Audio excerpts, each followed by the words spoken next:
والسلام نے فرمایا یا القوم اقرأہم لکتاب اللہ، فرمایا قوم کو امامت کرائے ان میں سے جو سب سے قرآن کا زیادہ قاری ہے۔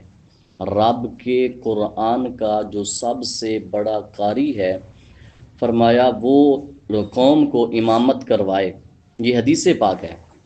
فَإِن كَانُوا فِي الْقُرْآنِ سَوَاءً، اگر قرآن میں دونوں برابر ہیں، علم بھی برابر ہے، قرات بھی برابر ہے، فَعْلَمْهُمْ بِالسُّنَّةِ فَإِن كَانُوا فِي السُّنَّةِ سَوَاءً فَأَكْبَرُهُمْ سِنًّا۔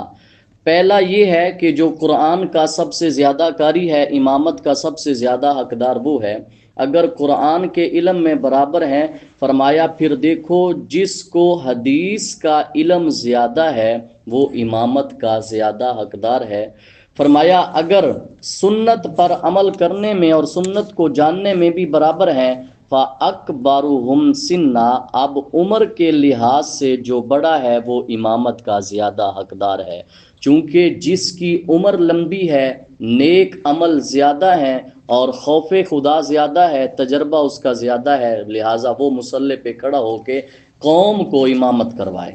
یہ ایک حدیث آج کی۔ دوسری حدیث، حضرت علی رضی اللہ تعالی عنہ فرماتے ہیں افضل الصفوف اولها، فرماتے ہیں سب سے افضل صف وہ پہلی صف ہے، اور فرماتے ہیں یہ جو پہلی صف ہے وہ صف الملائکہ، یہ فرشتوں کی صف ہے، پہلی صف فرشتوں کی صف ہے۔ اور فرماتے ہیں وہ افضل المقدام میامن الامام، پھر پہلی صف میں بھی ایک چیز افضل ہے، وہ ہے امام کے دائیں جانب کھڑا ہونا۔ پہلی صف میں کھڑا ہونا، پھر پہلی صف میں امام کی دائیں جانب کھڑا ہونا۔ دلیل کیا ہے؟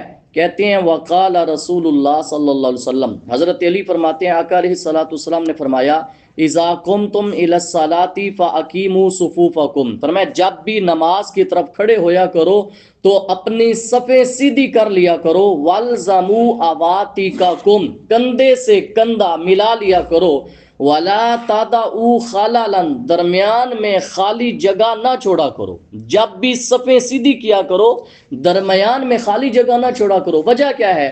فَيَتَخَلَّلُكُمُ الشَّيْطَانُ، فرمایا بیچ میں شیطان آ جاتا ہے، جیسے بکری کا چھوٹا سا بچہ جہاں چاہتا ہے داخل ہو جاتا ہے، اسی طرح شیطان جب تم صفوں میں فرجہ چھوڑتے ہو، کشادگی چھوڑتے ہو، شیطان آ کے داخل ہوتا ہے، وسوسے ڈالتا ہے تمہارے اندر، افتراق پیدا کرتا ہے، اختلاف پیدا کرتا ہے۔ یہ آقا علیہ الصلوۃ والسلام کا فرمان ہے۔ یہ دو حدیثیں۔ تیسری حدیث پاک، حضرت علی فرماتے ہیں امانا رسول اللہ صلی اللہ علیہ وسلم، ہمیں آقا علیہ الصلوۃ والسلام نے امامت کرائی، آنا وراجل من الانصار، میں تھا، حضرت علی فرماتے ہیں، اور انصار کے ایک صحابی تھے، فتقدمنا صلی اللہ علیہ وآلہ وسلم، دو تھے ہم، آقا علیہ الصلوۃ والسلام آگے چلے گئے، وخلفنا خلفہ، ہمیں پیچھے چھوڑ دیا، ہم دو تھے، آقا آگے چلے گئے اور ہمیں پیچھے کر دیا، فصلی بنا، ہم پیچھے تھے آقا آگے تھے، ہمیں نماز پڑھائی، نماز سے فارغ ہو کر فرمایا جب دو بندے ہوں، تیسرا امام ہو، امام آگے کھڑا ہوگا، وہ دو مقتدی پیچھے کھڑے ہوں گے۔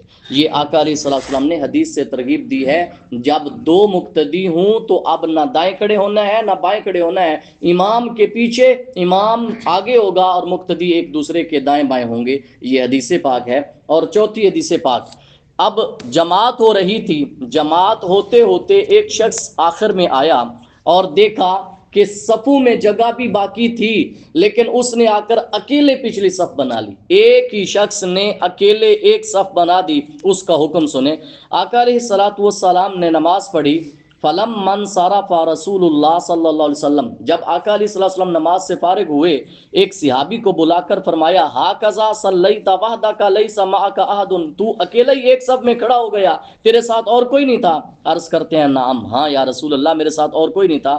فرمایا فاعد صلاتک، اپنی نماز کو دوبارہ لوٹاؤ، نماز کا اعادہ کرو۔ لہٰذا کتنی بار ہمارے معاشرے میں، ہماری مساجد میں بھی ایسا ہوتا ہے کہ آتے ہیں، اگلی صفوں میں جگہ ہونے کے باوجود بھی اکیلا ایک بندہ کھڑا ہو جاتا ہے پیچھے، اس کی نماز مکروہ ہے۔ حکم کیا ہے؟ حکم یہ ہے اگلی صف میں سے کسی کو ہاتھ لگائے اور اس کو پتہ چل جائے کہ پیچھے مجھے کوئی بلا رہا ہے تو وہ 2 قدم سے گھاٹ 2 قدم سے اس سے کم چل کر وہ پچھلی صف میں آ جائے. اب یہ اکیلا نہیں ہوگا، 2 بندے مل کر صف باندھ لیں گے. اکیلا آدمی پیچھے اکیلی صف میں کھڑا ہونا اس کا مکروہ ہے. یہ حدیث پاک میں آیا ہے. اور حدیث پاک کے اندر آتا ہے آقا علیہ الصلوۃ والسلام، راوی حضرت علی ہیں، کہتے ہیں اب سارا رسول اللہ راجلن یابسو بلحیتہ فی الصلاۃ. آقا علیہ الصلوۃ والسلام نے ایک شخص کو دیکھا جو نماز میں اپنی داڑھی سے کھیل رہا تھا. کتنے بندوں کی عادت ہوتی ہے، ہمارے علماء کی بھی بعض عادت ہوتی ہے، ہاتھ چھوڑ کے بلا وجہ فرائض پڑھاتے ہوئے داڑھی سے کھیل رہے ہوتے ہیں. میرے آقا صلی اللہ علیہ وسلم نے ایک شخص کو دیکھا تو فرمایا اما ھذا فلو خاشع قلبہ لخاشعت جوارحہ. فرمایا خبردار، اگر اس کا دل ڈرتا ہوتا تو اس کے جسم کے اعضاء بھی ڈرتے ہوتے. اس کے دل میں خشوع نہیں ہے جس کی وجہ سے یہ داڑھی سے کھیل رہا ہے. داڑھی سے کھیلنا ایک مثال ہے، لیکن کسی بھی جسم کے حصے سے نماز کے اندر ہاتھ کو چھوڑ کر عادت بنا دی جاتی ہے کہ میری عادت ہے میں خواہ مخواہ ہاتھ اٹھاتا ہوں. خواہ مخواہ ہاتھ اٹھانا نماز میں جائز نہیں ہے. اور داڑھی سے کھیلنا، آقا علیہ الصلوۃ والسلام نے فرمایا جس کا دل نہیں ڈرتا پھر اس کے جسم کے اعضاء نہیں ڈرتے، اس کے جوارے نہیں ڈرتے، لہٰذا ایسا نماز میں عمل کرنا مکروہ ہے. حدیث پاک کے اندر آتا ہے آقا علیہ الصلوۃ والسلام کا فرمان علی شان ہے، ایک مرتبہ ایسا ہوا کہ ایک شخص، آقا علیہ الصلوۃ والسلام نماز پڑھا رہے تھے، ایک شخص آیا فسلم علیہ، دوران نماز آ کر اس نے سلام کیا. آقا علیہ الصلوۃ والسلام نے فلم یرد علیہ، جواب نہیں دیا سلام کا. فلما صلی، نماز سے فارغ ہوئے، آقا علیہ الصلوۃ والسلام نے فرمایا این المسلم، وہ مسلم کہاں ہے جس نے دوران نماز مجھے سلام کیا، وہ مسلمان کہاں ہے؟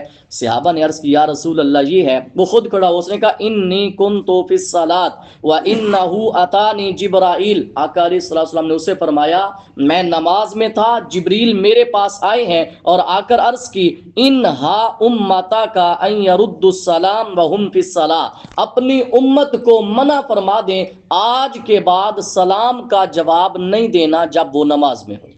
پہلے سلام آتے صحابہ سلام کرتے اور نماز پڑھتے ہوئے صحابہ جواب دیتے تھے، لیکن آقا علیہ السلام نے فرمایا جبریل میرے پاس آئے ہیں، اللہ کا پیغام لے کر آئے ہیں. پیغام کیا ہے؟ جا کر اپنی امت کو منع کر دو کہ آج کے بعد دوران نماز کوئی آ کر سلام کرتا رہے، جواب نہیں دینا. نماز کے اندر آج بھی اجازت نہیں ہے کہ ہم اس کے اندر نماز کے اندر سلام کا جواب دیں. اور حدیث پاک کے اندر آتا ہے حضرت علی بن ابو طالب رضی اللہ تعالی عنہ فرماتے ہیں التسبیح للرجال والتصفیق للنساء فی الصلاۃ. اب یہ مسئلہ سمجھیں، اگر مرد امامت کرا رہا تھا، پیچھے مقتدی مرد ہیں، امام بھول گیا، مقتدیوں میں سے اگر کسی نے اسے یاد کروانا ہے تو التسبیح وہ ہے سبحان اللہ. اگر یاد کروانا ہے تو وہ ہے سبحان اللہ.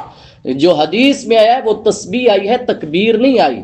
اللہ اکبر جو ہم نہیں شروع ہو جاتے اللہ اکبر اللہ اکبر، ہم نے جب امام کو یاد کروانا ہے تو وہ ہے سبحان اللہ. اتنے تعجب سے بولنا ہے امام صاحب سمجھ جائیں کہ مجھ سے شاید کوئی غلطی واقعہ ہوئی ہے.